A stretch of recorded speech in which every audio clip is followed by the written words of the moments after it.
जी बच्चों, चलिए स्टार्ट करते हैं अपना चैप्टर।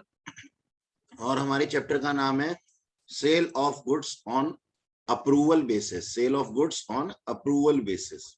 ओके, अब ये sale of goods on approval basis का मतलब क्या होता है, इसको चीज को पहले समझेंगे हम लोग। Sale of goods on approval basis.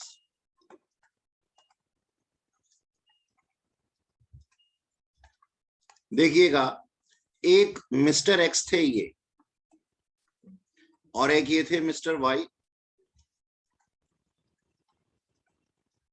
और मिस्टर एक्स ने मिस्टर वाई को कुछ गुड्स सेल की,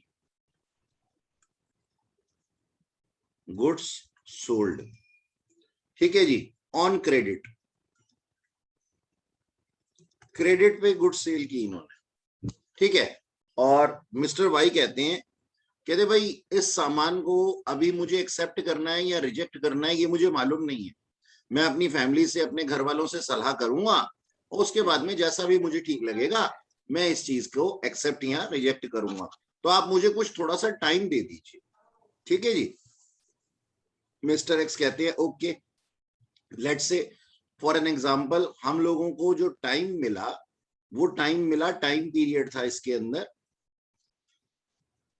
टाइम फॉर एक्सेप्टेंस और रिजेक्शन।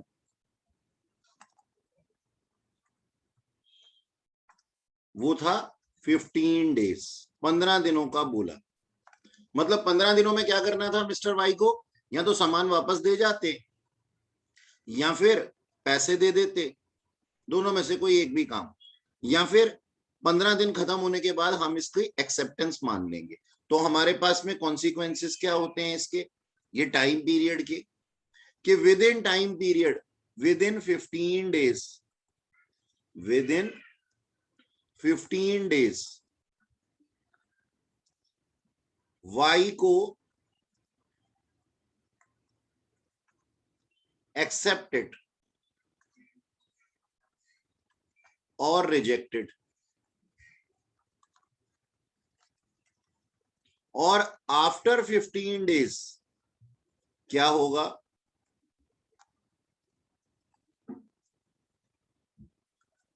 इसको हम एक्सेप्टेंस मान लेंगे। ठीक है ना भाई, आपने ना नहीं किया 15 दिन के टाइम पीरियड के अंदर और 15 दिन का टाइम पीरियड जो है वो लैप्स हो चुका है, तो हम इसको क्या मान लेंगे, एक्सेप्टेंस मान लेंगे। ठीक है, ओके।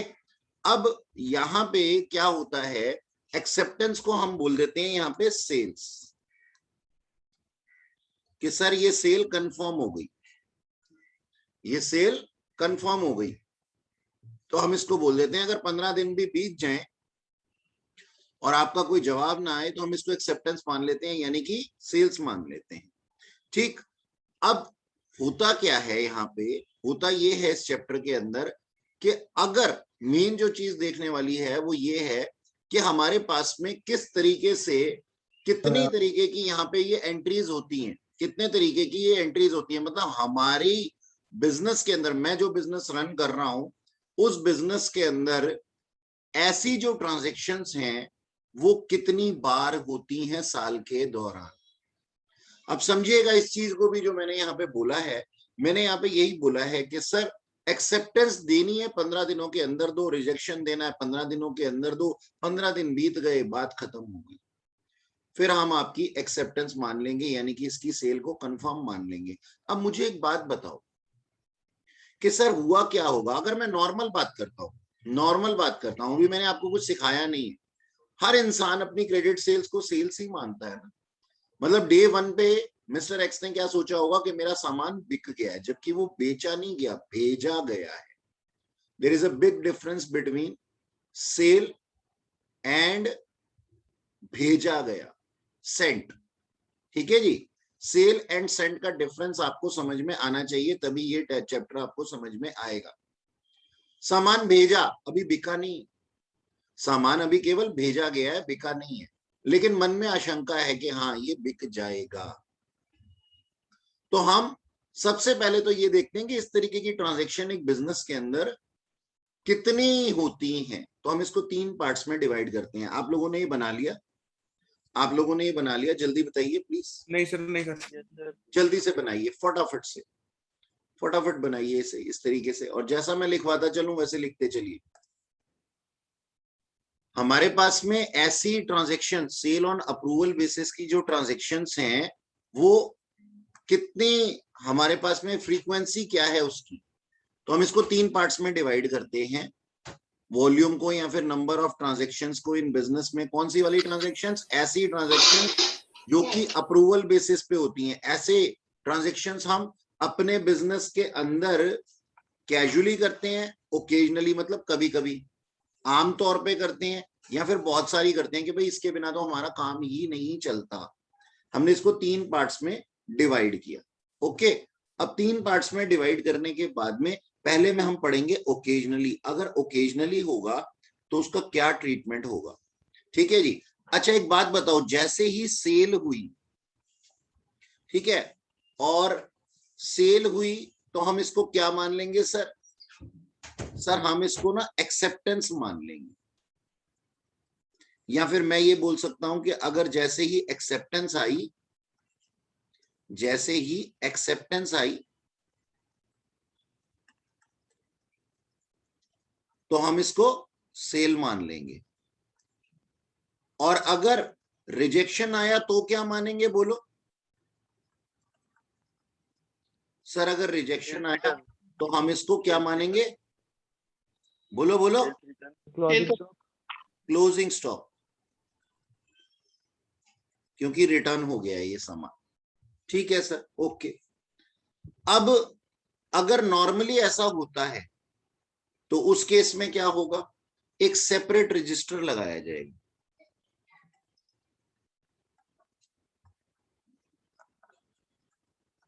यानी कि हम क्या बोल देंगे अपने अकाउंटेंट को, ऐसे लोग आमतौर पे आते हैं जी हमारी दुकान पे, तो आप एक सेपरेट रजिस्टर मेंटेन कर लीजिए इन लोगों के लिए, जो लोग हमसे अप्रूवल बेसिस पे जो है वो सामान लेकर के जाते हैं। इनके लिए आप हमारे पास में अलग से एक सेपरेट रजिस्टर है। और इसका क्या ट्रीटमेंट होगा? ईयर एंड पे देखूंगा, ईयर एंड पे सिंगल एंट्री करूंगा, सिंगल एंट्री।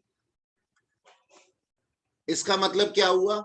मैंने एक रजिस्टर मेंटेन कर लिया, ठीक है। पहले तो कोई कस्टमर आया, मैंने सुबह सुबह दुकान खोली, मेरे पास में दिन के 10 कस्टमर आए कैश वाले, और 2 कस्टमर आए क्रेडिट वाले, और वो भी अप्रूवल बेसिस वाले। तो मैंने अप्रूवल बेसिस के लिए एक अलग से कॉपी लगा रखी है, उसके अंदर उनका नाम लिख लेता हूं, कैश वालों के साथ में उनको मैच नहीं करता हूं।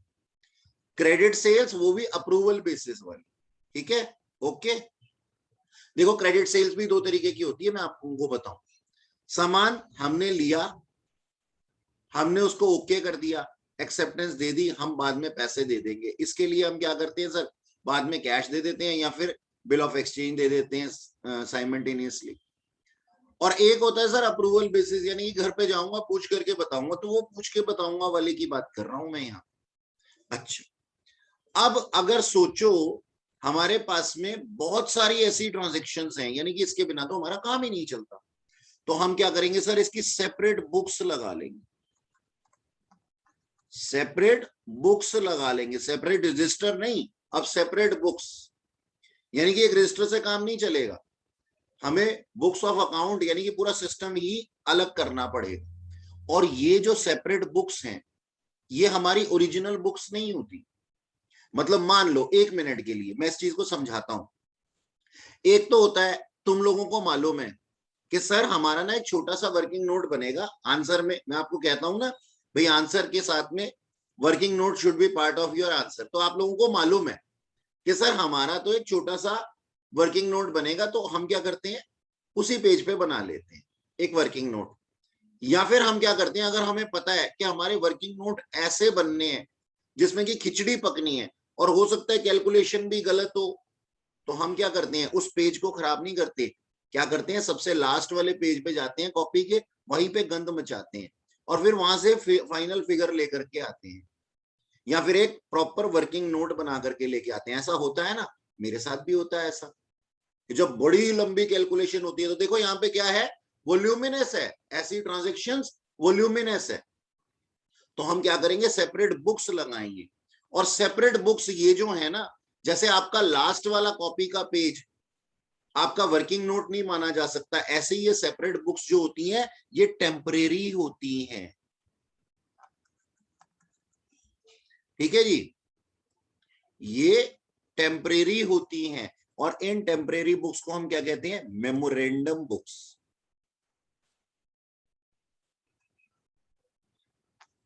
मेमोरेंडम बुक्स का मतलब, मेमोरेंडम वर्ड्स जहां पे भी आते हैं ना, उसका मतलब होता है कच्चा, कच्चा पर्चा, यानी कि कच्ची बुक्स ऑफ अकाउंट, फाइनल नहीं है ये। ठीक है, अब इसको इस तरीके से ना अपने पास में बना लो, फटाफट से बना लो जल्दी से, ये कॉपी में चाहिए मुझे आपकी। अब ना हमारे को ना जर्नल एंट्रीज लिखनी है, क्योंकि जर्नल एंट्रीज लिखेंगे तभी हमारे को चीजें समझ में आएंगी, और जर्नल एंट्री का ही चैप्टर है ये। ठीक है, तो फर्स्ट केस के केस में लिखेंगे हम जहां पे कैजुअली, कैजुअली हुआ था ना जहां पे काम, वहां पे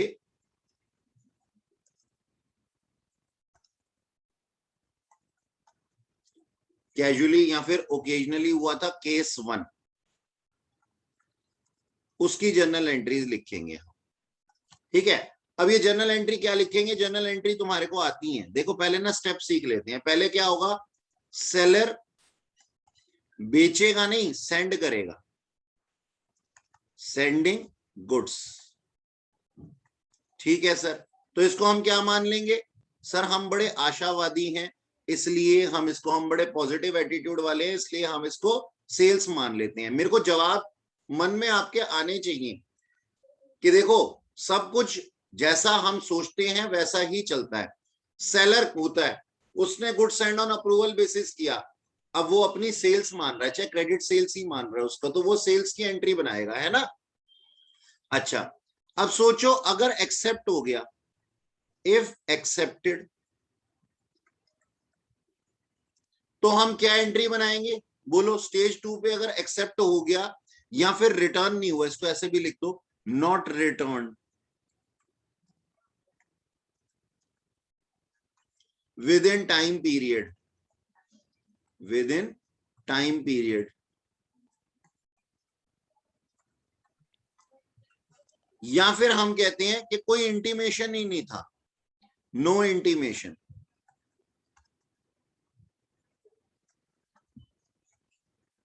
विद इन टाइम पीरियड।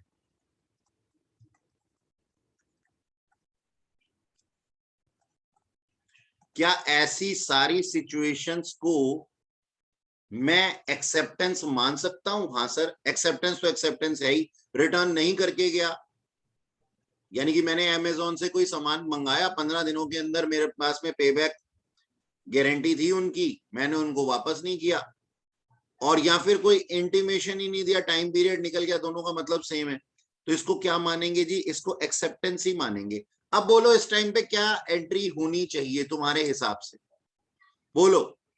अगर सेलर ने जब क्रेडिट गुड्स, सेल, जब सेलर ने गुड्स सेंड किया था तो सेल्स कर दिए, सेल्स की एंट्री बना दी थी, अब एक्सेप्टेंस हो गया है तो इस टाइम पे क्या एंट्री होनी चाहिए, बोलो। No entry. No entry. हाँ, नो एंट्री।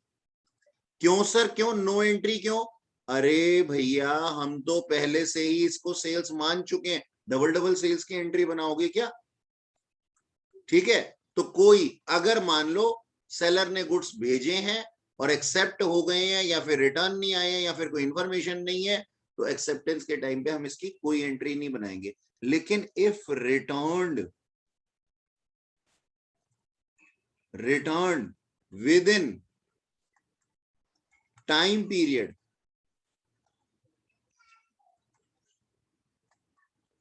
अगर रिटर्न हो जाता है ये टाइम पीरियड के अंदर, तो हम क्या करेंगे सर, फिर हम दो काम करेंगे, फिर हम दो काम क्या करेंगे, रिवर्सल ऑफ सेल्स, यानी कि सर सेल्स रिटर्न की एंट्री बनाएंगे। ओके सर, फिर हम सेल्स रिटर्न की एंट्री बनाएंगे, प्लस हम इसको क्या मानेंगे जी, treated as closing stock, treated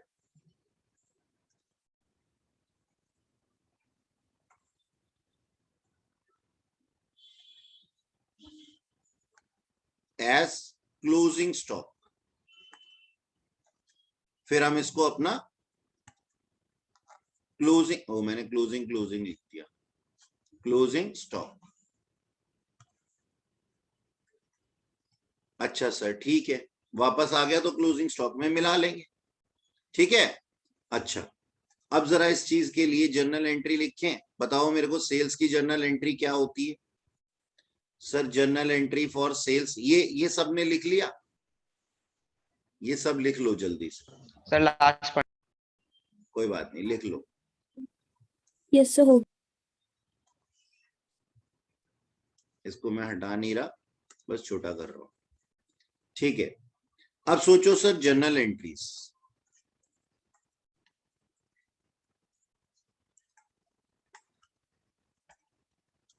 हाँ जी, क्या मैं आज आपको सेल्स की एंट्री बताने वाला हूं। अरे सर वो तो हमें आती है, सेल्स की एंट्री क्या होती है, ट्रेड रिसीवेबल, वैसे तो डेटर्स होते हैं लेकिन हम क्या बोल देंगे इसको, ट्रेड रिसीवेबल। इस चैप्टर के अंदर आप ट्रेड रिसीवेबल ही वर्ड यूज कीजिए, trade receivable account debit to sales account, credit sales की एंट्री, है ना। अच्छा, नंबर 2, जब एक्सेप्टेंस होगी, सर नो एंट्री, लिखा ही है ऊपर। नंबर 3, जब रिजेक्शन होगा तो क्या करेंगे सर, हम इसको रिवर्सल ऑफ सेल्स कर देंगे, तो क्या एंट्री बना देंगे, sales return account debit, sales return account debit to trade receivable account.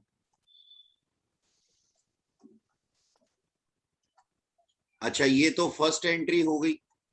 अब सर इसको हम अपना क्लोजिंग स्टॉक भी मानेंगे, तो क्लोजिंग स्टॉक मानने के लिए, क्लोजिंग स्टॉक मानने के लिए हमारे पास में क्या एंट्री होती है, क्लोजिंग स्टॉक मानने के लिए हमारे पास में एंट्री होती है सर,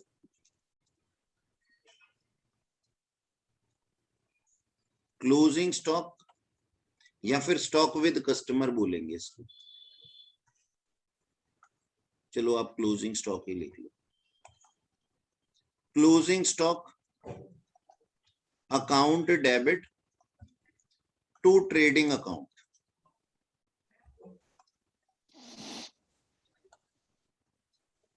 ठीक है ना, ये हमने फाइनल अकाउंट के अंदर भी पढ़ा था, ठीक है। अच्छा, ये होती है इनवॉइस प्राइस पे, यानी कि विद प्रॉफिट मार्जिन, और ये होती है सर एट कॉस्ट प्राइस पे। सर ये तो हमने फाइनल अकाउंट के अंदर भी पढ़ा हुआ। ओके, अब सोचो एक्सेप्टेंस हुई है, मान लो, अब एक्सेप्टेंस को ना थोड़ा और आगे लेकर के जाए, एक्सेप्टेंस एट हायर प्राइस, यानी कि ना जब वो सामान लेकर के गया था ना, तो हमने उसको कॉस्ट बताई थी इसकी, हमने उसको प्राइस बताया था कि सर ये सामान आपको 500 रुपए का पड़ेगा। अब जब उसने आगे एक्सेप्टेंस किया ना, तो हमने उसको फोन पे बताया, सर मोदी जी ने पेट्रोल के दाम बहुत बढ़ा दिए हैं और इस वजह से हमारी जो ट्रांसपोर्टेशन है बहुत बढ़ गई है, तो अब ये सामान आपको 600 रुपए में मिले।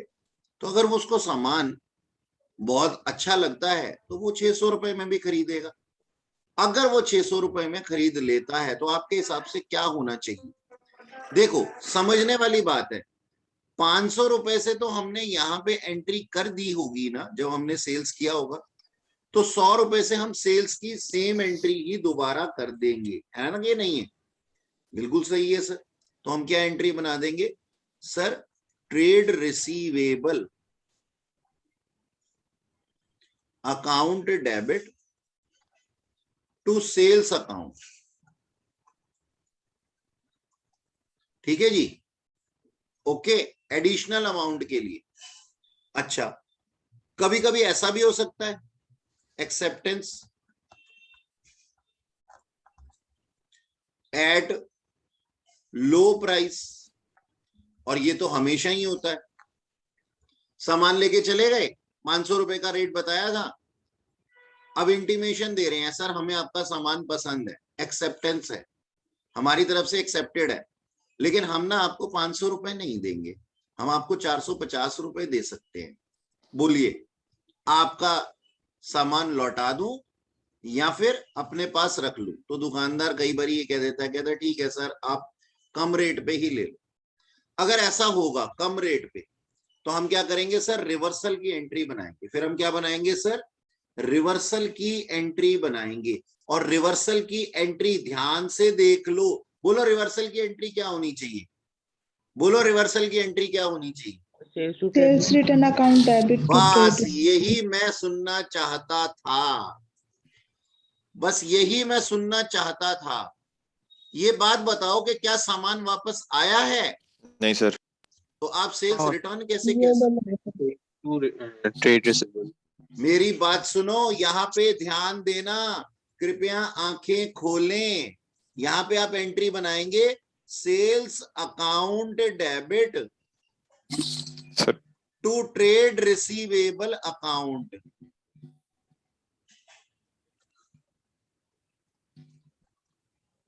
ठीक है जी, यहाँ पे आप सेल्स रिटर्न मत लिख देना, वही चेक करना है एग्जामिनर ने कॉपी में, एग्जाम्स के अंदर वही चेक करना है उसने कॉपी के अंदर। अगर आपने गलती से यहाँ पे सेल्स रिटर्न लिख दिया ना भैया जी, कांड हो चुका है, क्योंकि सेल्स रिटर्न का मतलब था सामान वापस आ गया, और सामान वापस आ गया तो फिर क्लोजिंग स्टॉक की भी तो एंट्री करनी पड़ेगी, लेकिन क्लोजिंग स्टॉक की तो हम एंट्री यहाँ कर नहीं सकते क्योंकि सामान वापस थोड़ी आया है, सामान का तो प्राइस कम किया गया है। मेरी बात समझ में आई? दोनों में डिफरेंस समझ में आ रहा है? Yes sir. ठीक है जी, ओके। अब सुनो, कभी कभी क्या होता है, कभी कभी कुछ ऐसा भी होता है। कैसा होता है सर? ऐसा होता है जैसा अब बताने जा रहा हूं। ये सबने नोट कर लिया? Yes sir. ठीक है, एक सेकेंड है। No sir. कर लो कर लो कर लो, जल्दी कर लो, मैं इसको थोड़ा छोटा कर दूंगा बस, और कुछ नहीं।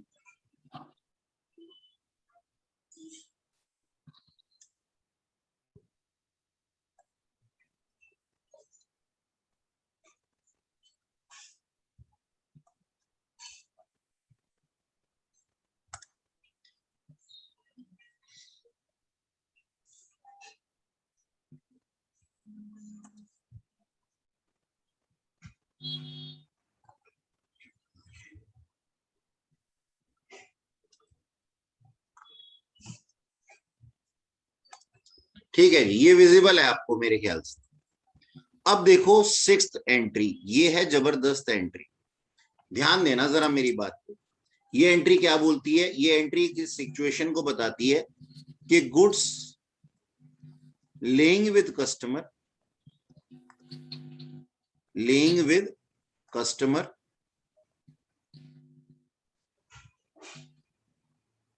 ठीक है जी, and time limit not lapse.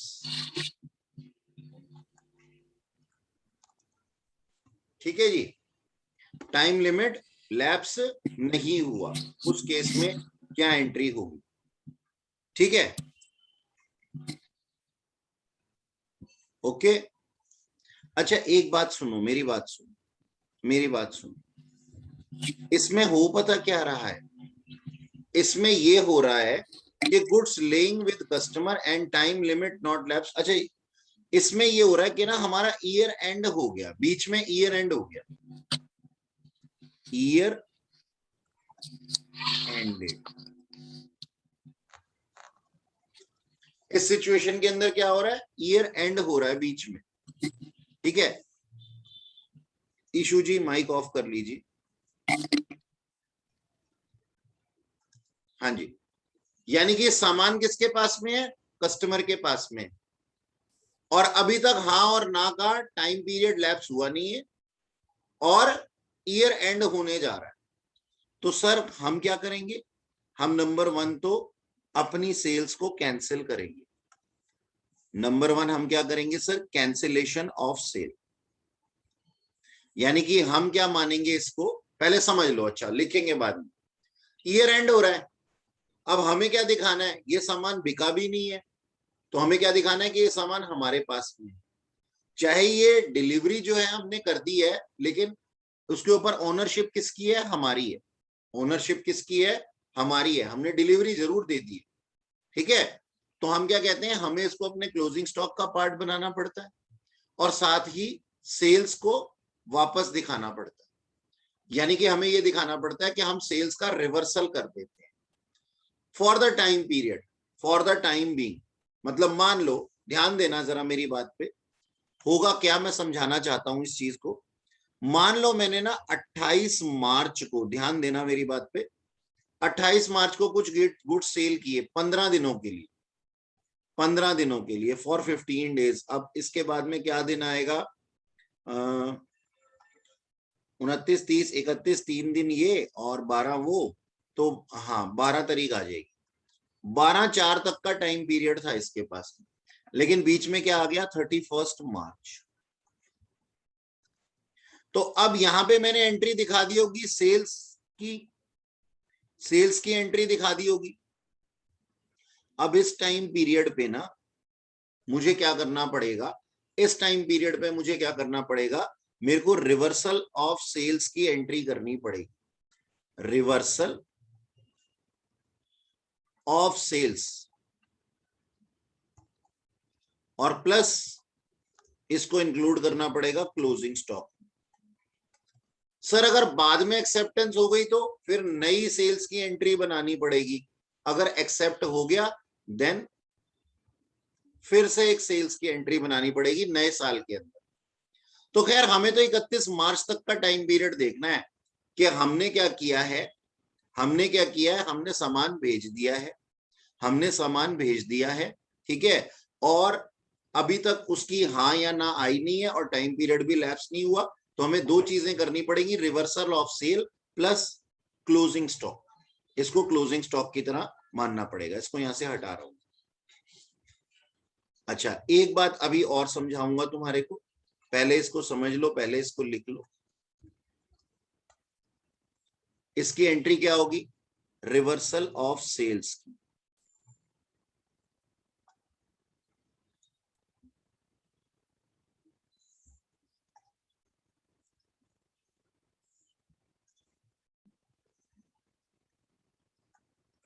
Reversal of sales की एंट्री बताओ मेरे को जल्दी से, जल्दी बता दो।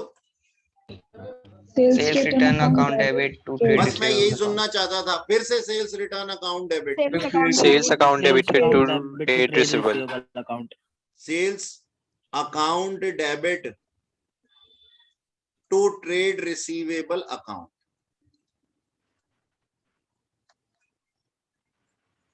ठीक है जी।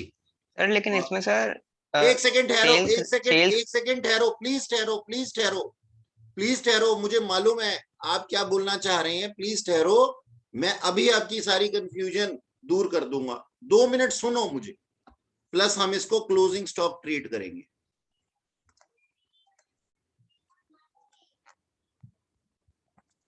ठीक है जी। तो क्लोजिंग स्टॉक की क्या एंट्री होगी sir? Closing stock account debit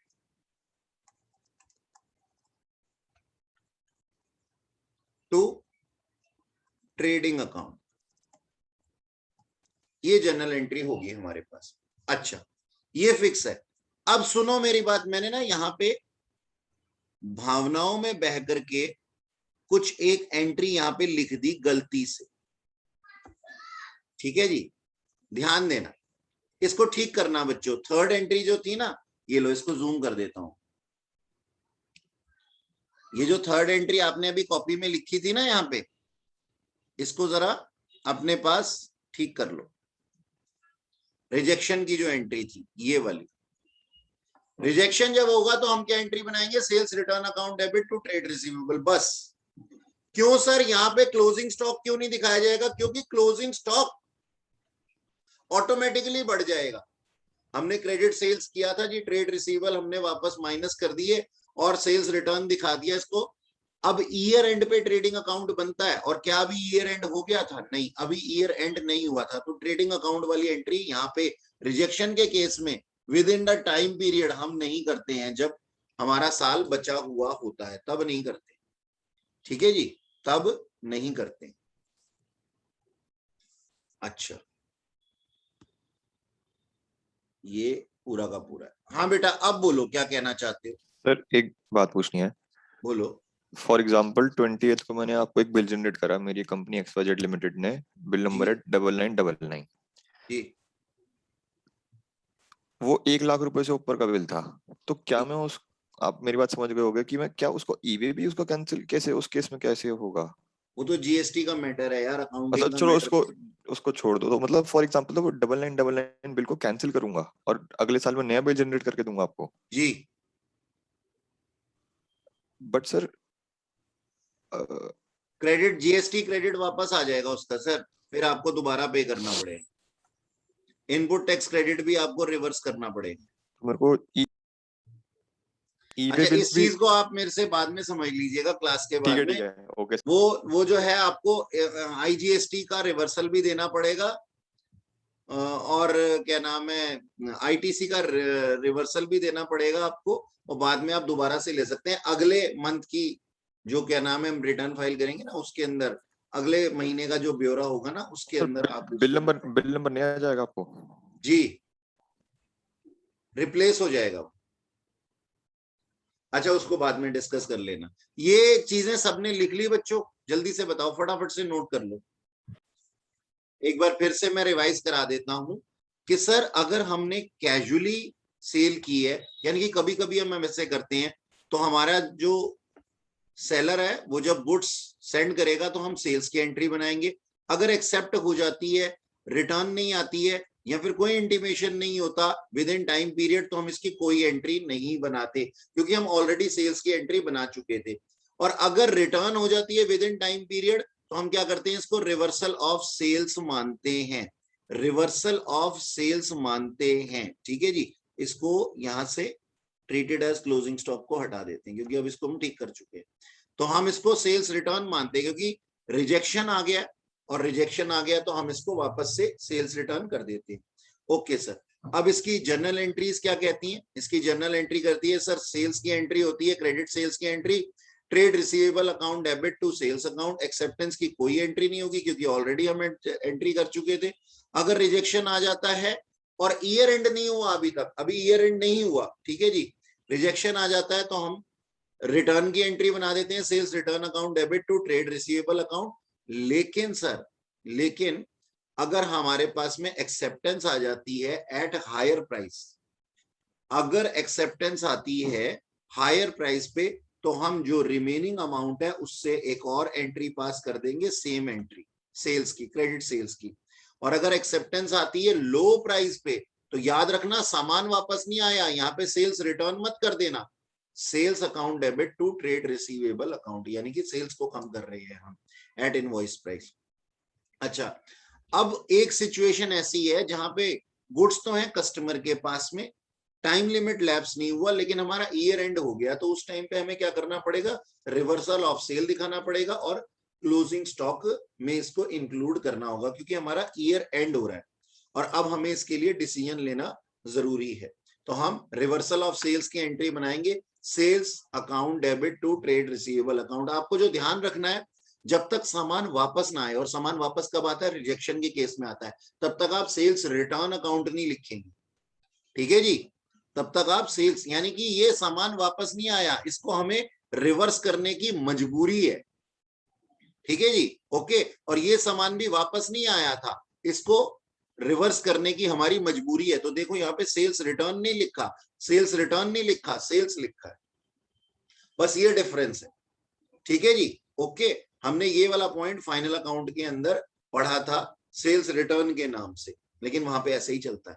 okay, अच्छा, अब हमारे पास में हमने ये जर्नल एंट्रीज कर ली हैं। अब हम कर सकते हैं एक क्वेश्चन। ये देखो, ये रहा क्वेश्चन दिया हुआ है हमारे पास में।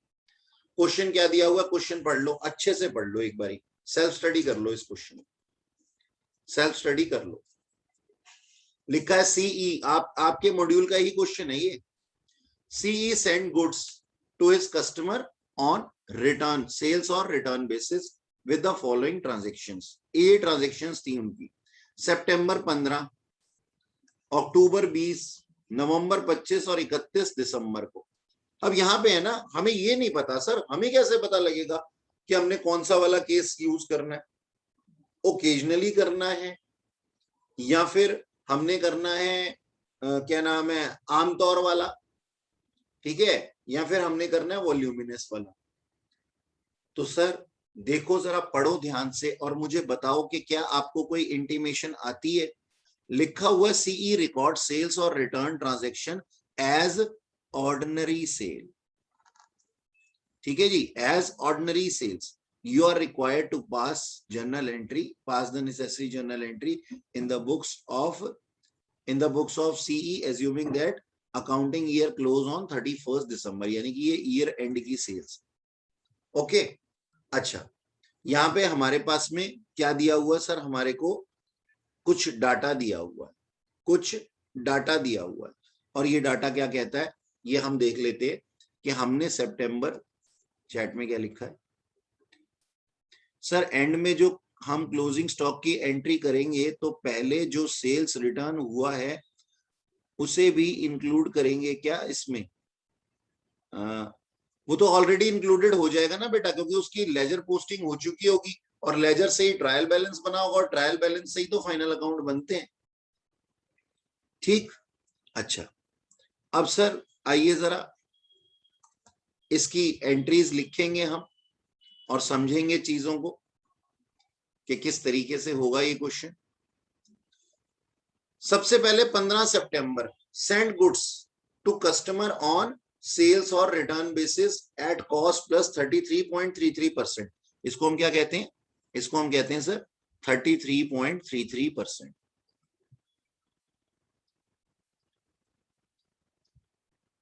ठीक है जी, 1 लाख रुपए का सामान, 1 लाख रुपए का सामान था। जैसे ही हमने गुड्स सेंड किया तो हमने 15 सितंबर को क्या जर्नल एंट्री बना दी, सितंबर 15 को क्या जर्नल एंट्री बना दूंगा सर? सर सिंपल है, trade receivable account debit, trade receivable account debit to sales account. ठीक है जी, और कितने रुपए से एंट्री बनाऊं बोलो इसकी? 1 लाख रुपए से। 1 लाख रुपए के अंदर प्रॉफिट मार्जिन ऑलरेडी इंक्लूडेड है। ठीक है जी, ओके, क्योंकि गुड्स सेंड लिखा हुआ था ना, goods send to customer 1 lakh रुपए, यानी कि ये सेल्स अमाउंट दिया हुआ है हमारे को। यहाँ पे नरेशन क्या लिखेंगे, being goods send to customer, being goods send to customer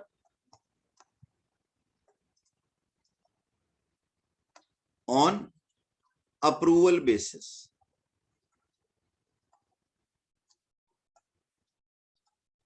ठीक है जी, ये हमने जर्नल एंट्री बना दी सितंबर 15 को।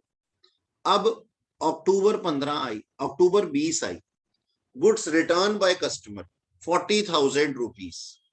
ठीक है सर, जो हमने 15 सितंबर को बेचा था उसका अक्टूबर 15 को रिटर्न आ गया, अक्टूबर 15 को। अब देखो सामान वापस आया है ना, सामान वापस आया है ना, तो हम क्या एंट्री बनाएंगे sir? Sales return account debit. अब इसको सेल्स रिटर्न लिखेंगे, सेल्स, इसको यहां पे हमने बंद कर दिया। नेक्स्ट है हमारे पास में sales return account debit to trade receivable account. अब बताओ कितने रुपए से एंट्री करूं सर? इनवॉइस प्राइस से ही कीजिए, 40,000 से, क्योंकि जिसने जितने पे सामान लिया है उतने पे ही तो वापस करेगा ना। ठीक है, वो कम का पैसे क्यों लेगा? अच्छा जी, अभी ये during the period during the year के बात थी, इसलिए हमने इसके अंदर और कोई एंट्री नहीं करनी। क्लोजिंग स्टॉक से रिलेटेड कुछ नहीं है यहाँ पे। Receive a letter of approval from customer 40,000, कब? नवंबर 25 को, 25 नवंबर को, यानी कि 15 सितंबर को जो हमने बेचा था उसका एक्सेप्टेंस 25 नवंबर को दे रहा है। कितने के लिए? 40,000 रुपए के लिए। ओके, अब एक बात सोच करके बताओ, एक बात सोच करके बताओ कि हमारे पास में इसकी एक्सेप्टेंस आ गई है, एक्सेप्टेंस की कोई एंट्री होनी चाहिए क्या? नहीं सर, ऑलरेडी हम इसकी एंट्री बना चुके थे सेल्स में। तो नवंबर 25 की, नवंबर 25 की नो एंट्री। 20 अक्टूबर है। 20 अक्टूबर है? हाँ। क्या 20 अक्टूबर है बेटा? सेकंड वाली एंट्री सर 15 लिखा हुआ आपने बस। अरे यार, तुम भी भावुक हो जाते हो। लो, तुम अपनी कॉपी में ठीक लिख लो, 20 अक्टूबर। खुश? अच्छा, जो मैं एंट्री बता रहा था उसकी कोई एंट्री नहीं होगी, जो मैं ट्रांजैक्शन बता रहा था नो एंट्री, 25 नवंबर की। Okay, goods with customer awaiting approval, ये वर्ड समझ में आता है? हम अभी वेट कर रहे थे, हम अभी वेट कर रहे थे सर कि कस्टमर हमारे को अप्रूवल दे। कितने का सामान? मतलब कहने का पता है क्या है, सितंबर 15 को हमने 1 लाख रुपए का सामान बेचा था, उसमें से 40,000 रुपए का पास हो गया, 40,000 रुपए का रिजेक्ट हो गया, और 20,000 रुपए के लिए अभी बातचीत चल रही है। मामला किधर भी जा सकता है, इधर भी और उधर भी। यानी कि ये क्या है, 20,000 रुपए हमारा ईयर एंड हो गया। ये हमारा ईयर एंड पे मामला चल रहा है, ईयर एंड पे मामला चल रहा है ना, 20,000 रुपए के लिए। अब सर आपने तो कहा था कि 15 दिन का टाइम दिया जाता है। बच्चे मुझसे पूछते हैं, आपने तो कहा था 15 दिन का टाइम दिया जाता है, यहाँ तो बहुत सारा टाइम हो गया। भैया मैंने कहा था 15 दिन का टाइम दिया जाता है, मेरे अपने एग्जाम्पल के अंदर मैंने ऐसा लिया था, लेकिन यहाँ पे कोई डेट नहीं लिखी हुई, तो हम इसको मानेंगे कि भाई ईयर एंड तक का ही टाइम होगा। और वैसे भी ईयर एंड पे लिखा हुआ है कि अप्रूवल का वेट कर रहे थे। अभी अगर अप्रूवल का वेट कर रहे थे, इसका मतलब है अभी टाइम पीरियड लैप्स नहीं हुआ होगा। तो ये टाइम पीरियड 6 महीने तक कभी भी हो सकता है, 6 महीने तक कभी भी हो सकता है, 15 दिन, 20 दिन, 3 महीने, 6 महीने तक। ठीक है, ओके। तो यहाँ पे हम क्या कर रहे थे, अभी तक वेटिंग कर रहे थे 20,000। ठीक है सर, अब यहाँ पे 2 एंट्रीज होनी चाहिए ना, 31 दिसंबर को, दिसंबर 31। क्या एंट्री होनी चाहिए सर? एक तो रिवर्सल ऑफ सेल,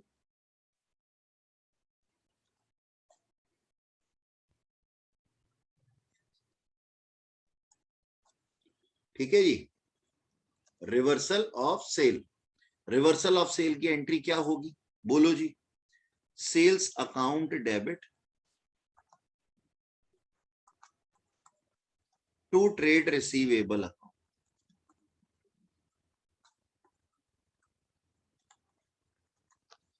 और साथ ही क्या होना चाहिए, क्लोजिंग स्टॉक ट्रीट किया जाना चाहिए, ट्रीटेड एज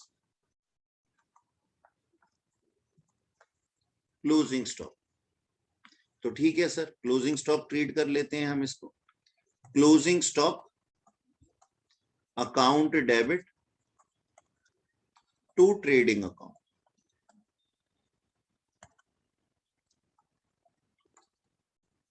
अब सर ये वाला जो अमाउंट है ये तो होना चाहिए इनवॉइस प्राइस पे, और ये होना चाहिए कॉस्ट प्राइस पे। हमें निकालनी पड़ेंगी ये दोनों चीज। अच्छा, ऊपर इसकी जनरल एंट्री क्या लिखी थी आपने? इस वाली एंट्री की नरेशन क्या लिखी थी आपने? नरेशन लिखेंगे being goods returned by customer, being goods returned by customer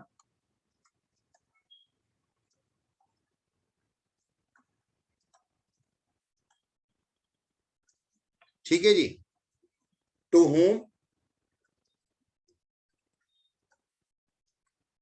goods send on approval basis.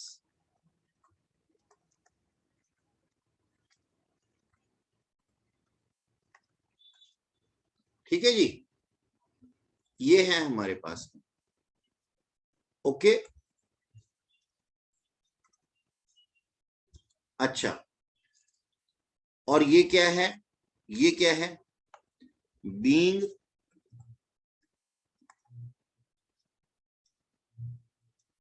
Reversal of cell.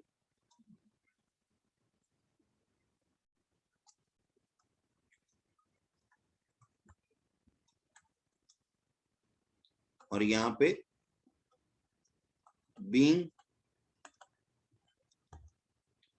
Goods with customer या स्टॉक विद कस्टमर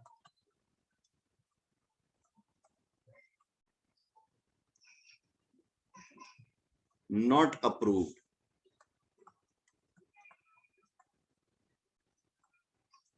ठीक है जी।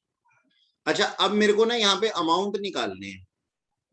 ये अमाउंट कैसे निकालेंगे? आ जाओ जी, चेक कर लेते हैं। ध्यान देना जरा, सोचने वाली बात है कि हमने कॉस्ट प्लस 33.33% जो था, वो था हमारे पास में कितना? वो था हमारे पास 1 लाख। 1 लाख रुपए। हाँ, सेल्स अमाउंट था।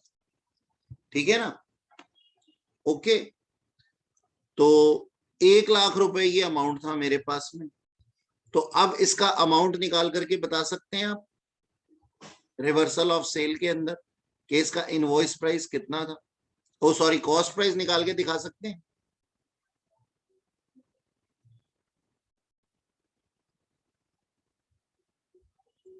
बताइए, कॉस्ट प्लस 33%।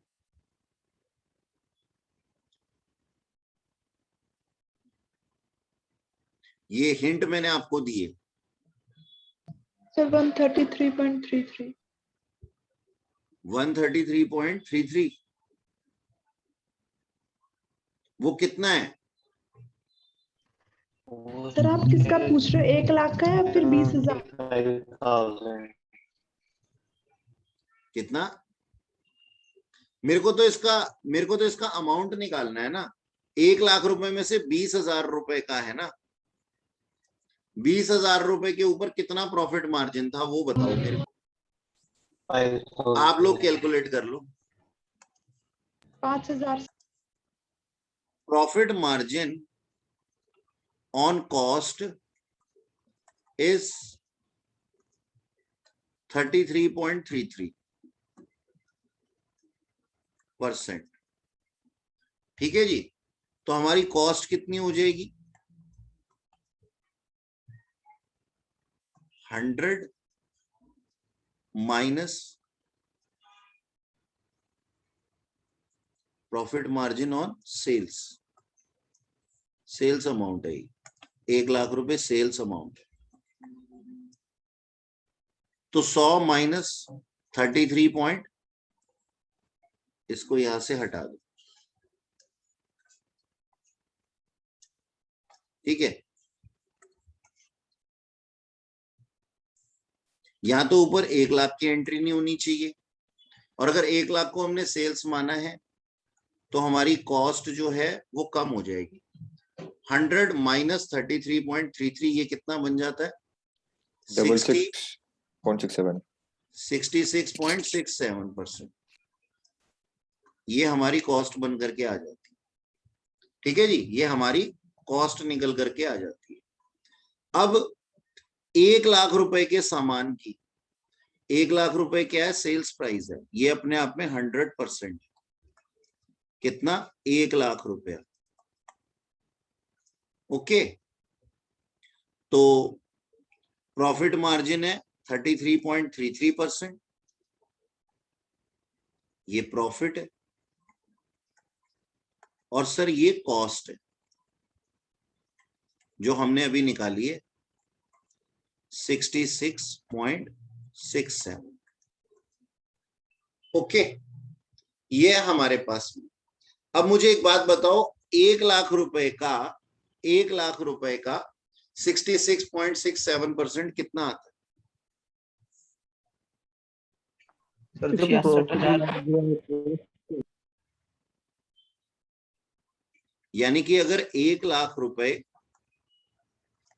अपने आप में 100% है तो एक पे आ गया ये, और 66.67% कितना हुआ ये? 66,670 66,666 रुपीज ये कॉस्ट है इसकी। 670 सर 670 70 लास्ट में 70 आएगा, ठीक है।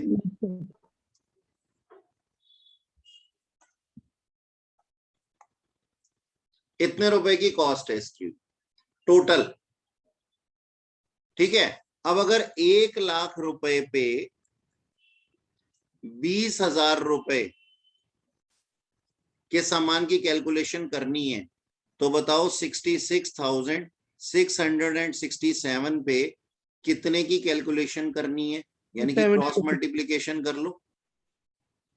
70 है 67 की जगह कितना आगे? हाँ 70 है ये, 70 सॉरी 13,334 आया सर।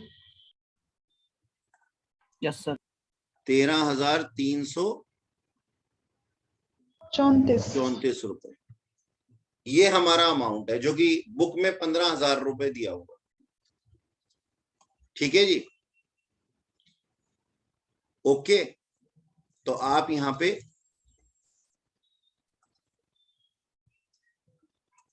$20,000 और यहां पे 13,334 रुपए से एंट्री करें। ठीक सर यहाँ पे एक कैलकुलेशन मिस्टेक हुई है क्योंकि हमने इस लाइन को पढ़ा नहीं था। कॉस्ट प्लस 33.33%, तो कॉस्ट प्लस यहाँ पे लिखा हुआ है, मैं इसी को सेल्स मान करके ऑन सेल्स काम कर रहा था, लेकिन ये कॉस्ट प्लस लिखा हुआ है, कॉस्ट प्लस 33.33%। तो इसका मतलब क्या हुआ, इसको मैं काट नहीं रहा हूं, हटा नहीं रहा हूं, ये कैलकुलेशन सेल्स के हिसाब से अपने आप में ठीक होती, तो इसको मैं साइड कर देता हूं। लेकिन वहां पे मतलब अगर आप क्वेश्चन के अंदर चेंजेस करते हैं, क्वेश्चन के अंदर सेल्स प्राइस पे मानते हैं तो कैलकुलेशन ये होगी।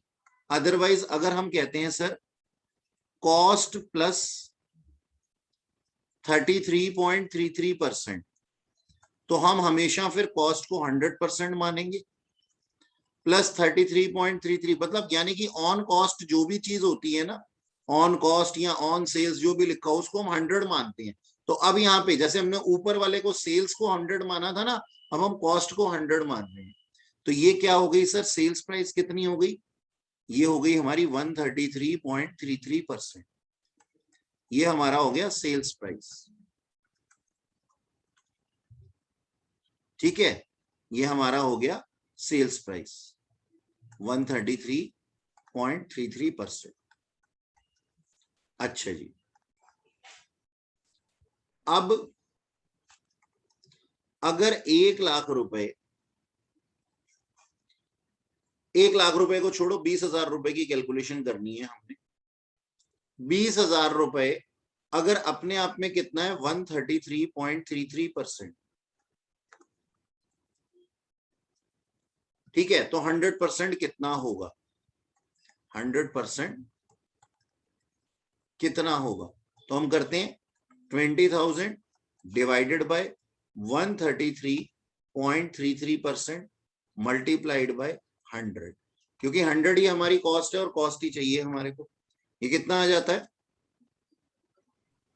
15,000 कितना, 15? यस सर हाँ 15,000 आना चाहिए। तो मैंने चलो इसी बहाने, अगर मैंने पढ़ा नहीं तो इसी बहाने हमने दोनों तरीके से कर लिया। अगर वो लिखा होता तो उस तरीके से करते और ये लिखा है तो इस तरीके से करने। तो यहाँ पे जरा जनरल एंट्री को बेटा 15,000 रुपए से इसको ठीक कर लीजिए, ठीक कर लीजिए। 15,000 रुपीज, ठीक है। और ये कैलकुलेशन, ठीक है जी, नोट कर लिया आप लोगों ने?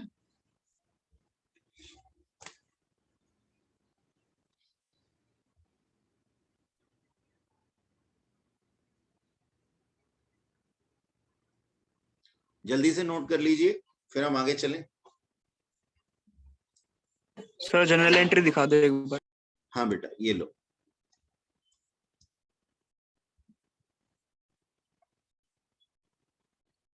ये सारी की सारी जनरल एंट्रीज है आपके साथ। क्वेश्चन आपकी बुक का ही है।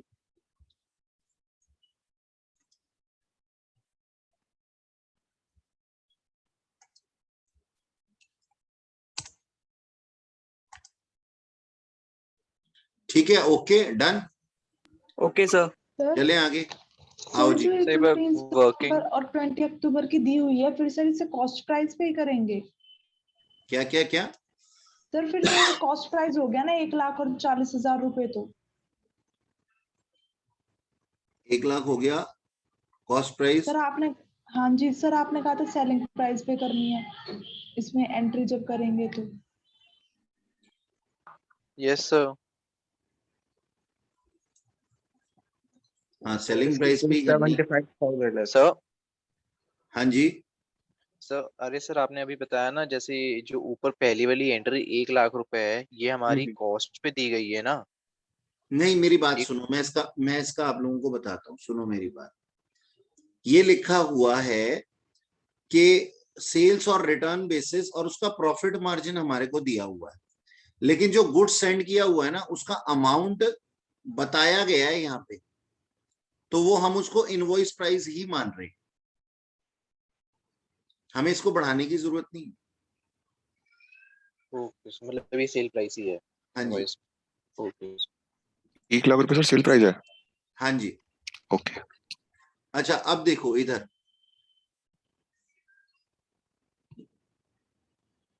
ये क्वेश्चन है, A send out goods on approval basis to few customer.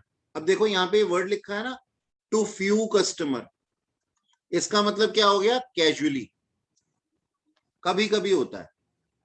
The same in the sales account on 31st March 2020 the trade receivable balance stood at 1 lakh rupees, ये इसका ओपनिंग बैलेंस था, which includes 7,000 goods sent on approval basis, यानी कि 1 लाख में से 7,000 रुपए वाले लोगों को हमने अप्रूवल बेसिस कर रखा है, against which no intimation was received during the year, यानी कि कोई अता पता नहीं है उनका, और अभी टाइम लिमिट लैप्स हुई है या नहीं हुई है इसके बारे में आगे पढ़ लेते हैं, ठीक है। दीज गुड्स वर, जनरली यही हो सकता है कि भाई इसका टाइम पीरियड अभी लैप्स ना हुआ। These goods were sent out at 25% over and above cost and were sent to, कितना मतलब यहाँ पे बताया हुआ है उन्होंने, प्रॉफिट मार्जिन कितना है? 25%, ठीक है। अच्छा, मिस्टर एक्स को हमने 4,000 रुपए के गुड्स दिए हुए हैं और मिस्टर वाई को 3,000 रुपए के गुड्स दिए हुए हैं। अब मिस्टर एक्स क्या बोलते हैं? Mister x send intimation of acceptance on 30th of April and Mr. Y return goods on 10th of April 2020. आगे बढ़ते हैं। Make the adjustment entry and show how these items will appear in the balance sheet as on 31st March 2020. Show also the entry to be made during the April 2020. Value of closing inventory as on 31st March 2020 was 60,000 rupees, 60,000 रुपए, ठीक है जी। तो आप लोगों को इस question के अंदर क्या समझ में आया? आप लोगों को इस क्वेश्चन के अंदर क्या समझ में आया बताइए। एक बार आप खुद ट्राई कीजिए इसको, एक बार इस क्वेश्चन को खुद ट्राई कीजिए, फिर मैं करवाता हूं आप लोगों को। ये लीजिए, टाइम लीजिए थोड़ा। देखो जी, मेरी बात सुनो, ध्यान से सुनो, आराम से सुनो। सिचुएशन देखो, सबसे पहले तो ना हमारे को ना ये दिया हुआ है कि 1,00,000 रुपए का सामान था, जिसमें से 7,000 रुपए का सामान सेंड ऑन अप्रूवल बेसिस था, जिसके लिए कि कोई इंटीमेशन अभी तक आई नहीं थी ड्यूरिंग द ईयर एंड पे हमने क्या एंट्री बनाई होगी? सबसे पहले ईयर एंड पे हमने सेल्स को रिवर्सल की एंट्री बनाई होगी प्लस क्लोजिंग स्टॉक की एंट्री बनाई होगी। इसको सिचुएशन वाइज लिखते हैं। देखो लिखो जी, पॉइंट नंबर 1 ऐसे लिखेंगे, जनरल एंट्री अभी नहीं लिखनी, पहले सिचुएशन दिमाग में बिठाओ, पहले सिचुएशन अपने दिमाग में बिठा लो कि भाई सिचुएशन क्या है। सर सिचुएशन है ऑन 31 मार्च, बोलो क्या है? 7,000 के गुड्स जो हैं वो सेंट हैं, या फिर ऐसे लिख सकते हैं goods worth ₹7,000, 7,000 goods sent and no intimation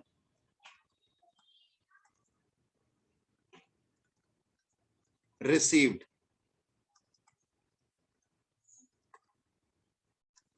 and time limit लिख दिया मैंने पहले, टाइम्स दिमाग में चल रहा होता है आगे का पॉइंट, आगे की बात, and time limit not lapse, है ना? ओके, वरना तो हम इसको एक्सेप्टेंस ही मान लेते। अच्छा, अब सिचुएशन एज ऑन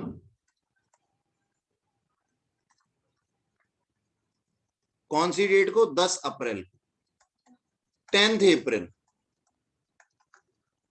10th अप्रैल को गुड्स रिटर्न हो गए, गुड्स रिटर्न 10th को ही हुए थे ना, 30th को। Yes, और हाँ Yeah, 10th, इसके बाद 10th वाई आई। ने करे हैं। हाँ वाई ने वापस कर दी, गुड्स रिजेक्टेड। ओके ओके, ठीक है ठीक है ठीक है सर। अब फिर situation I on 30th of April, क्या हुआ? अब सर गुड्स जो थे वो एक्सेप्ट हो गए।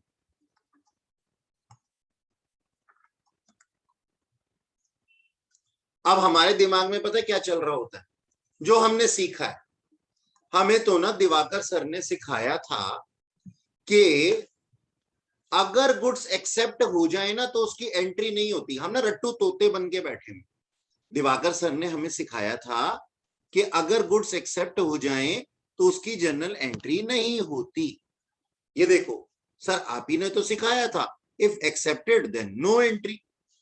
हाँ बिल्कुल सही, मैंने बिल्कुल सही सिखाया था। लेकिन कब सिखाया था? जबकि पहले कुछ ओपनिंग स्टॉक ना रहा, जबकि हमने पहले सेल्स की हो, है ना? देखो ये स्टेप्स थे ना कि पहले सेल करेंगे, अगर एक्सेप्ट हो गया, अगर एक्सेप्ट हो गया तो एक्सेप्टेंस की एंट्री नहीं करेंगे। लेकिन आओ जरा इधर देखें, इस क्वेश्चन के अंदर सिचुएशन शुरू कहां से हो रही है? सिचुएशन शुरू हो रही है ईयर एंड से, और ईयर एंड पे आपने क्या एंट्री बनानी है? सिचुएशन 31 मार्च को क्या है? गुड्स सेंड हो गए हैं, नो इंफॉर्मेशन रिसीव और टाइम लिमिट लैप्स, यानी कि सबसे लास्ट वाला पॉइंट सबसे पहले आकर के खड़ा हो गया। तो अब इस डेट पे क्या होना चाहिए? सर दो चीजें होनी चाहिए, एक तो reversal of sale, reversal of sales, और दूसरा होना चाहिए sir treated as closing stock, है ना? यही होना चाहिए। हाँ सर बिल्कुल यही होना चाहिए। रिवर्सल ऑफ स्टॉक की हमने क्या एंट्री बनानी है? Sales account debit, sales account debit to trade receivable account.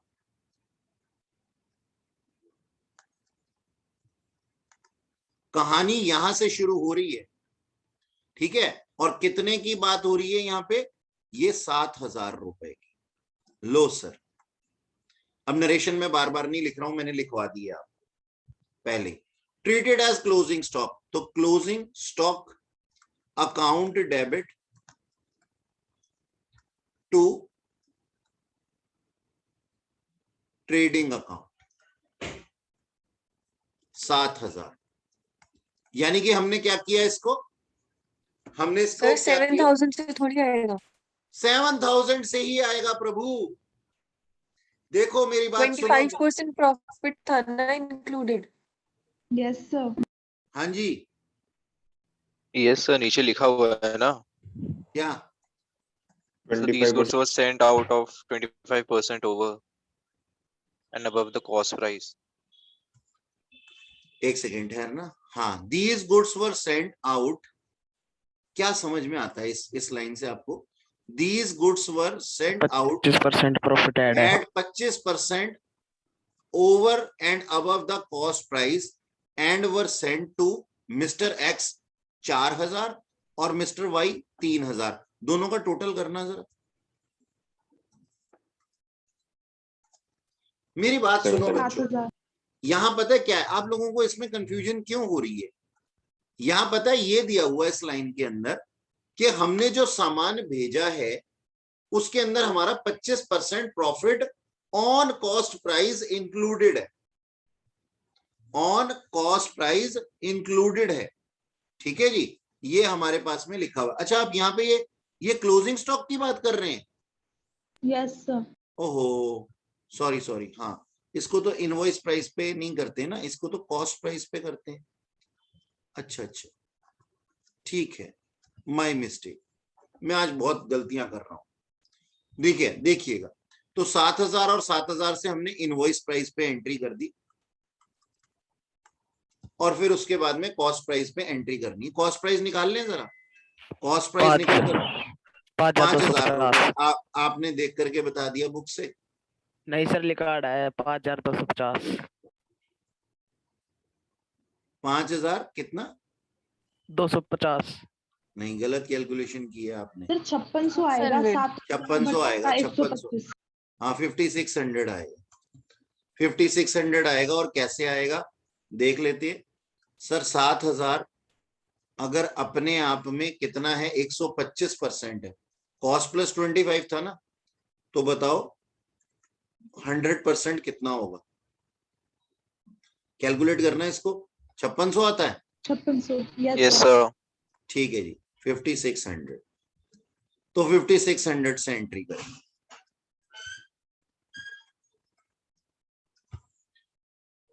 Okay, अच्छा, मैं यहाँ पे जो समझाना चाह रहा था, मैंने क्या कहा था? मैंने कहा हमारा क्वेश्चन का स्टेप 1 क्या है? हमारे क्वेश्चन का स्टेप 1 शुरू हो रहा है रिवर्सल से। हमने देखो इसको सेल्स को रिवर्स कर दिया, यानी कि अब 7,000 रुपए की कोई सेल्स हमारे दिमाग में है क्या? नहीं सर। अब सोचो, हमने तो पहले से ही रिवर्स कर दिया, तो अगर गुड्स रिजेक्ट हो जाएंगे तो क्या कोई एंट्री बनाएंगे? नहीं सर, इस टाइम पे कोई एंट्री नहीं बनाएंगे, नो एंट्री। ये पिछले क्वेश्चन से अलग क्वेश्चन है, वहां पे एक्सेप्टेंस की नो एंट्री बन रही थी, क्योंकि हमारा क्वेश्चन शुरू हो रहा था सेल्स से। सेल्स करने के बाद में अप्रूवल बेसिस की सेल्स की और उसके बाद में एक्सेप्ट हो गया तो नो एंट्री। लेकिन अब हमने इसका रिवर्सल कर दिया था सेल्स का, यानी कि हमारी बुक्स ऑफ अकाउंट में कोई सेल्स की एंट्री नहीं थी और उसके बाद उसने रिजेक्ट कर दिया। तो ठीक है, तू क्या रिजेक्ट कर रहा है, हमने तो पहले ही रिवर्सल कर दिया, तो तेरे रिजेक्ट करने से कोई एंट्री नहीं बनेगी, ओके। अच्छा, अब 30 अप्रैल को जो गुड्स एक्सेप्ट हो गई हैं, वो कौन सी एक्सेप्ट हुई हैं? जिसकी हमने ऑलरेडी रिवर्सल बना दी थी। तो ठीक है, फिर अब इसकी सेल्स की एंट्री बनाएंगे। एंट्री फॉर सेल्स क्या होगी? Trade receivable account debit to sales account, sales account, और कितने रुपए से सर? 4,000 रुपए से। बात समझ में आई? दोनों क्वेश्चंस के बीच में डिफरेंस समझ में आया? सर हमने रिटर्न की एंट्री इसलिए नहीं की क्योंकि हमने पहले ही कर दी थी ना हाँ 7,000 जी से। सर, हाँ जी। देखो मैं समझा देता हूं एक बार फिर, लास्ट क्वेश्चन में क्या हुआ था, डोंट बी कंफ्यूज, ठीक है जी।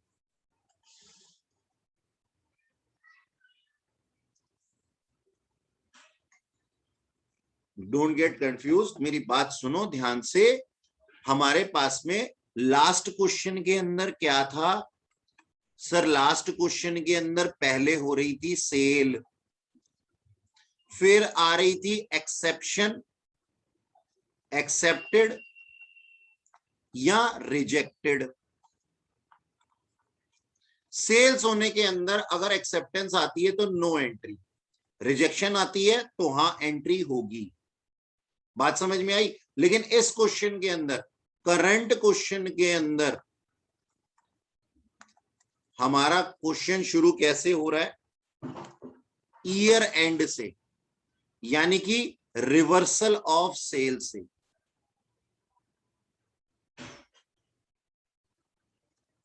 रिवर्सल ऑफ सेल्स पहले हो चुकी, हमने इसकी एंट्री लिख दी। अब इसके बाद में एक्सेप्टेंस होती है या रिजेक्ट होती है। अगर हमने रिवर्सल ऑफ सेल कर दी थी और रिजेक्ट कर दिया तो नो एंट्री। तू क्या रिजेक्ट कर रहा है? हमने तो पहले से ही रिवर्स कर रखा है उसको। और अगर एक्सेप्ट हो जाती है तो हाँ फिर हम इसकी सेल्स की एंट्री बनाएंगे। ये बात समझ में आई? ये डिफरेंस था दोनों क्वेश्चंस के बीच।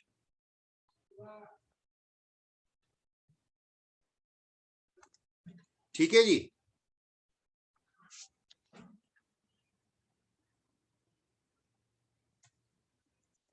ओके, जनरल एंट्रीज लिख लिया आपने? Yes sir. ओके, इसको हटा दूं, बैलेंस शीट भी बनानी है हमें। इसको बैलेंस शीट के अंदर एक्सट्रैक्ट दिखाने हैं।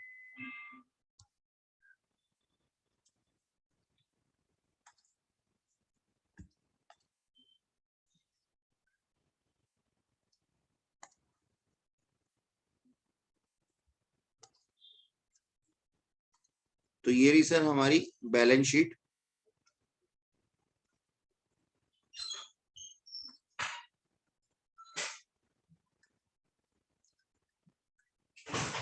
बैलेंस शीट एज एट, जो भी आपकी डेट वहां पे गिवन हो, 31 मार्च, कौन सी वाली है? ठीक है। अब देखो हम यहाँ क्या लिखेंगे सर? यहाँ लिखेंगे हम ट्रेड रिसीवेबल। ट्रेड रिसीवेबल कितने के ट्रेड रिसीवेबल थे? ईयर एंड की बात कर रहा हूं मैं, 31 मार्च की बात कर रहा हूं।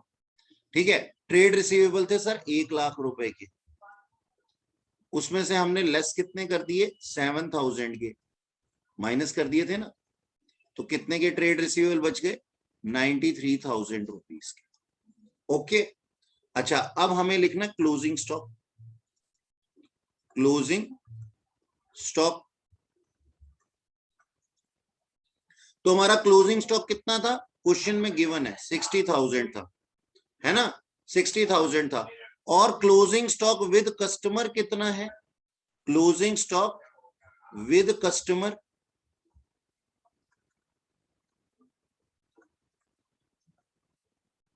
वही 5600 जो हमने अभी लिखा था, ऐड कर देंगे तो कितना आ जाएगा? 65,600।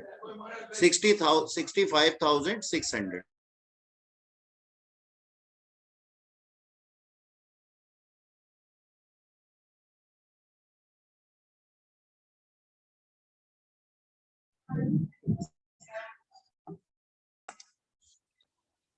देखिएगा, पढ़िएगा इस क्वेश्चन को। S limited send out its goods to dealer on sales और रिटर्न बेसिस। ठीक है जी, एस लिमिटेड कोई मैन्युफैक्चरिंग कंपनी होगी, वो अपने डीलर को सेल्स और रिटर्न बेसिस पे सामान बेचता है।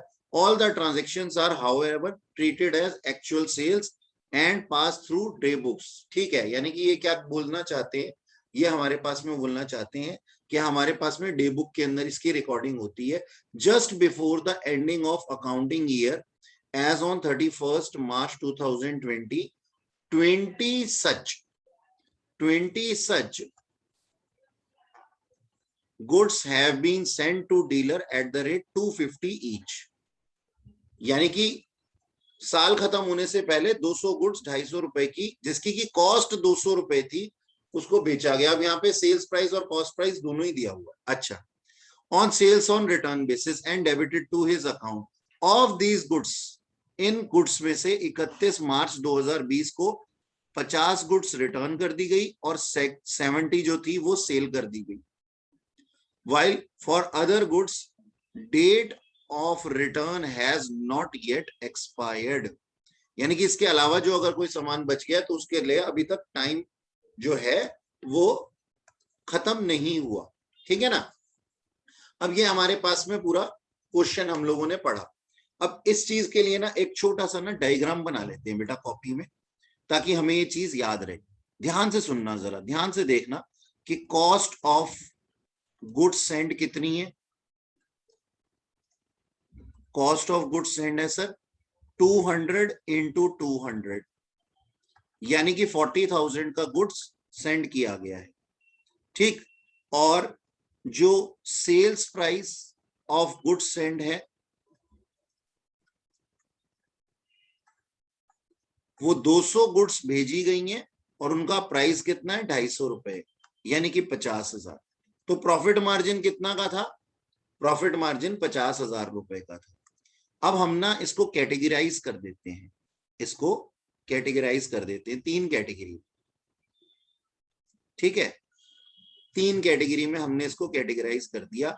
नंबर 1 तो गुड्स रिटर्न, 50 गुड्स जो थी वो रिजेक्ट हो गई, रिजेक्टेड, वापस आ गया तो सेल्स रिटर्न होगा ना। अच्छा, 70 गुड्स जो थी वो क्या थी? एक्सेप्ट हो गई। और 80 गुड्स के बारे में कहा गया कि कोई इंफॉर्मेशन ही नहीं, कोई इंफॉर्मेशन ही नहीं, no information and time limit not lapse. यही लिखा है ना क्वेश्चन के अंदर? हाँ सर, यही लिखा हुआ है। अब देखो सिंपल सी चीज है, हम क्या करेंगे? एंट्री फॉर 50 गुड्स, हमने क्या किया है? पहले तो सामान भेजा है हमने, ठीक है, हमने सामान भेजा है और entry for 50 goods, goods reject हो गई हैं तो हम इनके लिए एंट्री बना देंगे।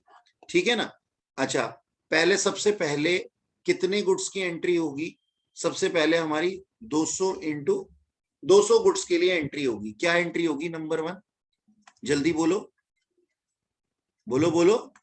Trade receivables to sale. Trade receivable, trade receivable account debit to sales account. 200 goods 250 रुपए के हिसाब से। ठीक है ना। अच्छा, और फिर इसके बाद में 50 गुड्स के लिए एंट्री होगी, 50 गुड्स के लिए जो रिजेक्ट कर दी गई हैं, तो उसके लिए हम सेल्स रिटर्न अकाउंट यूज करेंगे। अब word sales return account debit, तो ये रिवर्सल और रिवर्सल ऑफ सेल और सेल्स रिटर्न में डिफरेंस होता है। Sales return account debit to trade receivable account, trade receivable account, ये एंट्री कर दी हमने। ठीक है, कितने से? 12,500 रुपए से। अच्छा ठीक है सर। अब थर्ड एंट्री, एक बात बताओ कि क्या इस एंट्री के साथ में हम क्लोजिंग स्टॉक की एंट्री करेंगे? नहीं सर, कोई क्लोजिंग स्टॉक की एंट्री नहीं करेंगे। यहां पे लिख लो आप, इनफैक्ट आप लिख लो note, no need to increase closing stock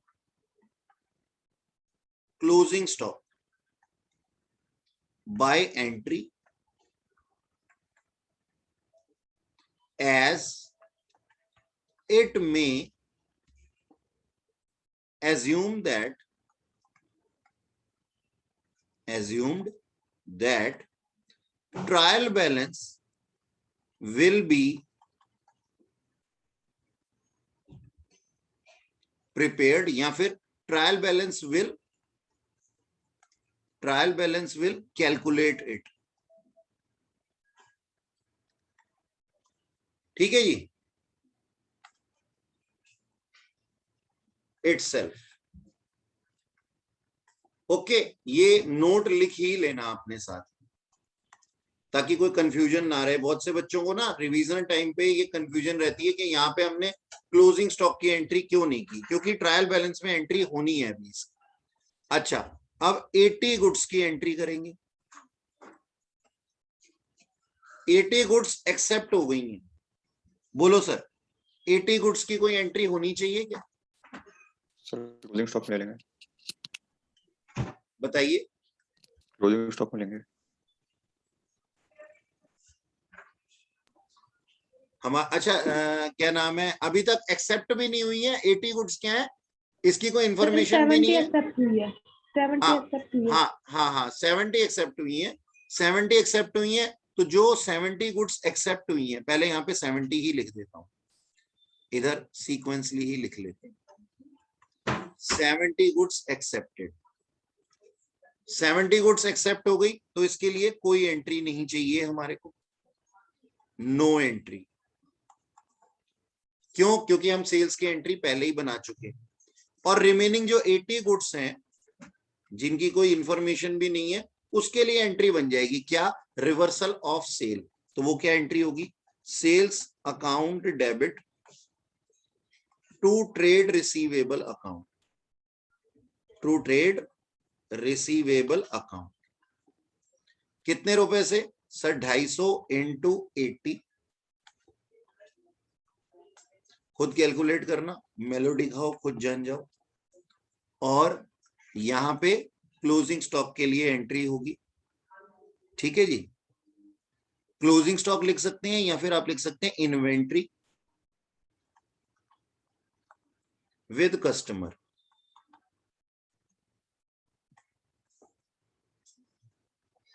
account debit to trading account,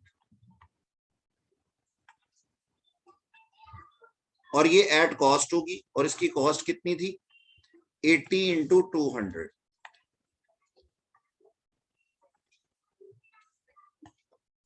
ठीक है जी, ये हमारी टोटल एंट्रीज हो। तो इस तरीके से आप लिख सकते हैं।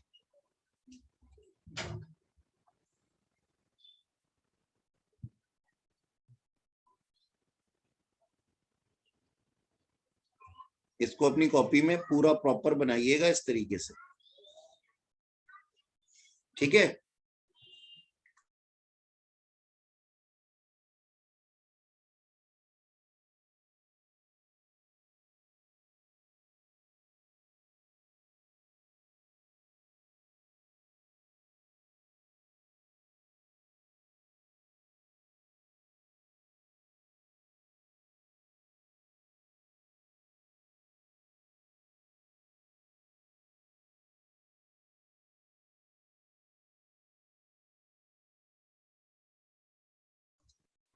हो गया बच्चों? Yes sir. एक ये वाला क्वेश्चन खुद से ट्राई करो। ये रहा क्वेश्चन, खुद से ट्राई करो। और मैं चाहता हूं आप गलत करो इसे, पहले आप गलत करो फिर ही आप सही कर पाओगे। लेकिन करना खुद से है, ये नहीं सोचना कि इलिस्ट्रेशन दी हुई है तो हम चीट कर लेंगे। ठीक है, करो इसे। हाँ जी, ये क्वेश्चन है हमारे पास में। और क्वेश्चन अभी हमने पढ़ा था, इसमें क्वेश्चन पढ़ा था हमने, पता नहीं, मेरे को याद नहीं है, मैं दोबारा पढ़ देता हूं। लिखा हुआ है, Sally company send out gas container to dealer on sales or return basis. All the transactions are however treated as actual sales and pass through day book. ठीक है. Just before the end of financial year, 100 gas container which cost them 90 each have been sent to a dealer on sales or return basis and have been debited to his account at 1200 rupees each. मतलब 1200 रुपए से entry कर दी है. Out of these 20 gas container are sold at 1500, यानी कि ये more than actual sales price का case है. तो देखो हमने क्या बना लिया, एक अपने पास में इस तरीके से क्या नाम है बनाया कि 100 गैस कंटेनर थे, 20 सेल हो गए और 80 जो है वो अनसोल्ड है और उनके अभी टाइम पीरियड भी लैप्स नहीं हुआ, unless and until not given in question. हम यही मानते हैं कि इसका टाइम पीरियड लैप्स नहीं हुआ, अदरवाइज वहां पे रिजेक्ट वर्ड लिखा हुआ होता. तो 20 कंटेनर की बात करते हैं. सबसे पहले 20 कंटेनर की जो कॉस्ट थी वो थी 900 रुपीज, 18,000 का माल था ये. सेल प्राइस जो था वो 20 इंटू 1200 यानी कि 24,000 रुपए का माल था ये. और एक्चुअल सेल्स जो हुई है वो हुई है 1500 पे यानी कि 30,000 रुपए पे. तो इन दोनों का डिफरेंस जो है उसकी एंट्री होनी है. ऐसा क्यों? क्योंकि हम अगर आप चाहें तो आप एंट्री लिख भी सकते हैं, कोई दिक्कत वाली बात नहीं है. ठीक है, तो आप वहां पे नॉर्मल एंट्री लिख सकते हैं, trade receivable account debit to sales account कितने रुपए से, 24,000 रुपए से. और उसके बाद फिर आप रिमेनिंग अमाउंट के लिए 24,000 से कितना 30,000 और यानी कि 6,000 रुपए के लिए सेम एंट्री आप लिख देंगे. क्यों? क्योंकि ये केस है actual sales is more than actual sales price. तो सेल्स प्राइस जितने का था उससे ज्यादा पे सेल्स हुई है रिमेनिंग अमाउंट का, क्योंकि माल बेचते समय हमने 1200 रुपए से तो एंट्री कर ली होगी, अब 300 रुपए से और एंट्री करनी है, यानी कि हमें ट्रेड रिसीवेबल बढ़ाने. अब रिमेनिंग 80 गुड्स का क्या होगा? 80 गुड्स के लिए हमने रिकॉर्डिंग कर ली होगी 1200 रुपए के हिसाब से सेल्स की. तो अब हमें क्या करना पड़ेगा, एक तो रिवर्सल ऑफ सेल करना पड़ेगा, एक क्लोजिंग इन्वेंट्री में इसको दिखाना पड़ेगा. रिवर्सल ऑफ सेल्स की एंट्री क्या होगी? रिवर्सल ऑफ सेल्स की एंट्री होगी sales account debit to trade receivable account. यहाँ पे ध्यान रखना, फिर से बोल रहा हूँ, बार बार बोल रहा हूँ, सेल्स रिटर्न मत लिख देना. और नेक्स्ट एंट्री होगी inventory with customer account debit to trading account. तो ये हमारा पूरा इसका आंसर है, आप लोग चेक कर लीजिए.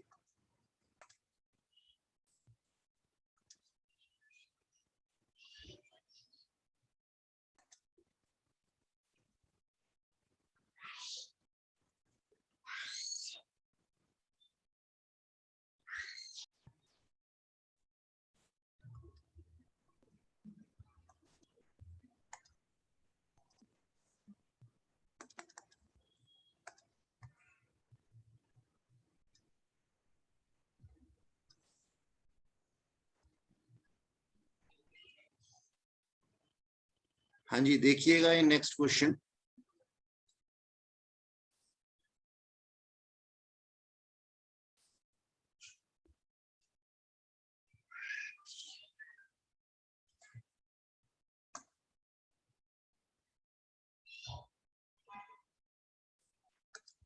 बच्चों मेरी आवाज आ रही है प्रॉपरली?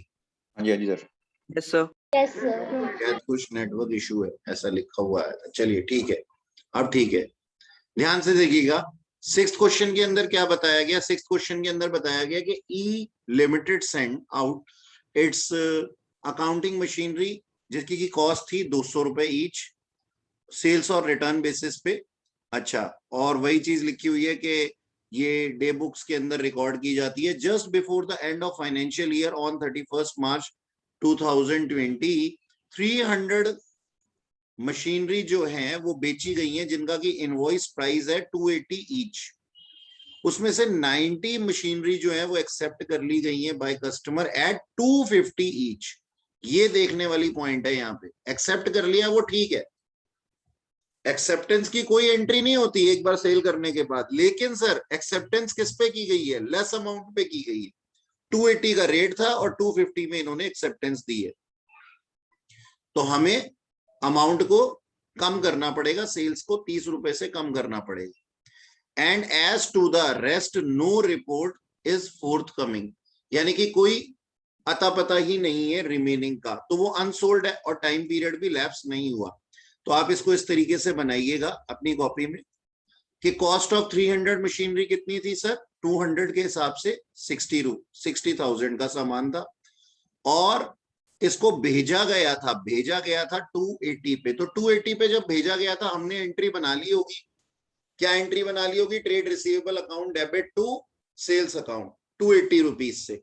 अब सर 90 मशीनरीज एक्सेप्ट हुई है 250 पे, तो हमें क्या करना पड़ेगा? ये केस क्या है? एक्चुअल सेल्स जो है वो सेल प्राइस से कम है। हम ऑलरेडी 280 से एंट्री बना चुके हैं, एक्सेप्ट हुई है 250 पे, तो हमें क्या करना पड़ेगा सर?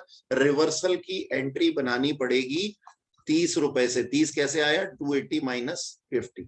और रिमेनिंग जो 210 मशीनरी है उसकी कोई इंफॉर्मेशन नहीं है, टाइम पीरियड अभी तक लैप्स नहीं हुआ, तो 2 एंट्री लिखनी पड़ेगी। एक तो कैंसिलेशन ऑफ सेल, और दूसरा हमें इसको स्टॉक विद कस्टमर ट्रीट करना पड़ेगा।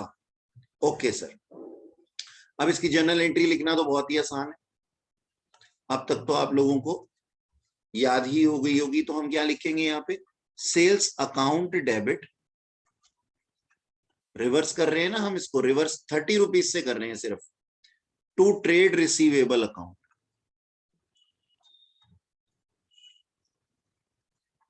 कितना? 90 मशीन्स थी शायद, ये 30 रुपए के हिसाब से। ठीक, अच्छा जी, और यहां पे 280 रुपीज के हिसाब से हम इसको रिवर्स कर देंगे, तो एंट्री आएगी sales account debit to trade receivable account. ठीक है जी, 210 था इंटू 280 के हिसाब से। ठीक, नंबर 1। और दूसरी entry inventory with customer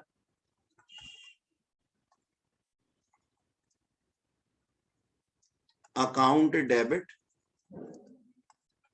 to trading account, और ये एट कॉस्ट आ जाएगी। एट कॉस्ट कितनी थी इसकी? 210 प्लांट एंड मशीनरी की, 210 मशीनरी की 200 रुपए थी, एट कॉस्ट पे आ जाएगी। ठीक है जी, समझ में आया? ये लेस देन का केस था। अब आज की क्लास के अंदर हमने क्या किया है? आज की क्लास के अंदर हमने ओकेजनली वाला केस किया है। नेक्स्ट क्लास में हम करेंगे वॉल्यूमिनस वाला केस, और एक नेक्स्ट केस जिसमें कि आमतौर पे ये एंट्रीज होती हैं। ठीक है जी, आज हमने कैजुअली और ओकेजनली किया है। ठीक, ये हमारा फाइनल आंसर था इस क्वेश्चन से रिलेटेड। ओके, ठीक है बच्चों, इन केस कोई डाउट होता है तो आप पूछ सकते हैं। That's all for today, have a nice day, enjoy your Sunday. WhatsApp पे एक इमेज, एक क्वेश्चन भेजा सर, उसकी ना कॉस्ट बता दीजिए कैसे निकालें। हाँ बेटा, मैं अभी चेक कर लेता हूँ आपका और आपको रिप्लाई कर देता हूँ व्हाट्सएप पे ही। जी बताइए। 1-2 डाउट पूछने थे। 1-2 डाउट इससे रिलेटेड हैं? हाँ जी, हाँ जी, बताइए। रिकॉर्डिंग बंद कर दो, मतलब वो 2-3 चीजें पूछनी है ना। उससे क्या फर्क पड़ता है? अच्छा चलो मैं बंद कर देता हूँ।